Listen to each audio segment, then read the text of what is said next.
क्या हुआ उस महिला का जो स्पेस में खो गई? आज से अगर हम बस कुछ साल पीछे जाएं तो इंसान सिर्फ आसमान में देख सकता था और सोच सकता था कि आखिर उन तारों, चांद और सूरज के बीच और क्या-क्या छुपा हुआ है उस अंतरिक्षी दुनिया में। पर फास्ट फॉरवर्ड टू 2022, आज अगर आप एवरेजली फेल्ड रॉकेट को मिला लें और बाकी सारे रॉकेट्स को मिला के करीबन रोज़ 3 रॉकेट तो स्पेस में जाते ही हैं।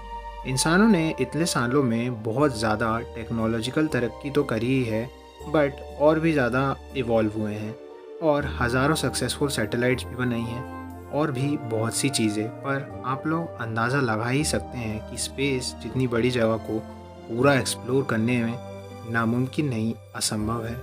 दोस्तों, अंतरिक्ष में खुद जाने से पहले बहुत से जानवरों को एक्सपेरिमेंट के तौर पे इंसानों ने भेजा था, ये देखने के लिए कि वहाँ का एनवायरनमेंट इन पे कैसा इफ़ेक्ट करता है।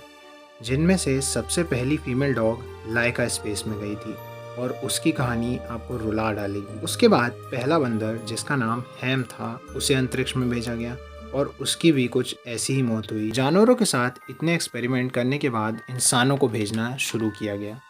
सभी ये मानते हैं कि यूरागिनिन पहले वो शख्स थे जिन्हें स्पेस में भेजा गया, लेकिन पक्का किसी को नहीं पता क्योंकि सोवियत यूनियन के समय बहुत से यंग और नौसिखिए लोगों को अंतरिक्ष में भेजा गया था।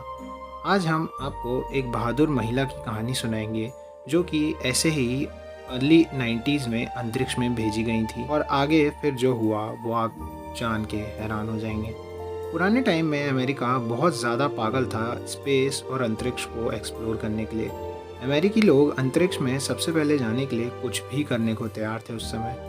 लेकिन इस स्पेस रेस में कंट्रीज़ ने बहुत सी ऐसे लोगों को जान से गंवा दिया जो कि मासूम थे और उनकी कोई गलती नहीं थी। दर्जनों एस्ट्रोनॉट इधर से तो अंतरिक्ष में गए लेकिन फिर कभी लौट के नहीं आ पाए और मिस्ट्री बन के रह गए।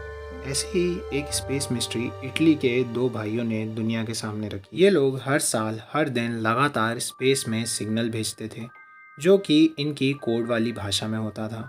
लेकिन इतने सालों तक ये सिग्नल्स भेजने के बाद भी वापस रिस्पांस में कुछ भी नहीं मिलता था।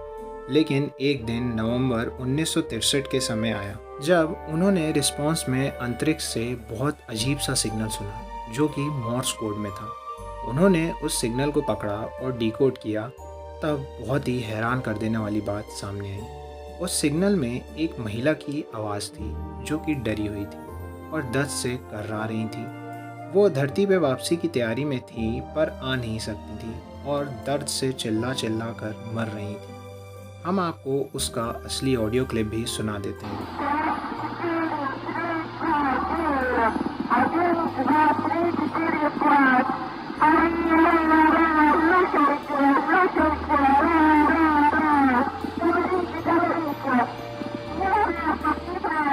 बहुत से लोगों का ये मानना है कि ये आवाज़ उस महिला की है जिसे सबसे पहले अंतरिक्ष में भेजा गया था 90 के दशक में, लेकिन अकस्मातिक कारण से वो वापस अर्थ पे नहीं आ पाई थी और उनकी मौत हो गई थी। असल में जिस स्पेस कैप्सूल में वो गई थी, बदकिस्मती से उसका कूलिंग सिस्टम ख़राब हो गया था, जिसके कारण उनका कैप्सूल वापस आते समय आग लगने के कारण फट गया और उनकी ऐसे जल के मौत हो गई।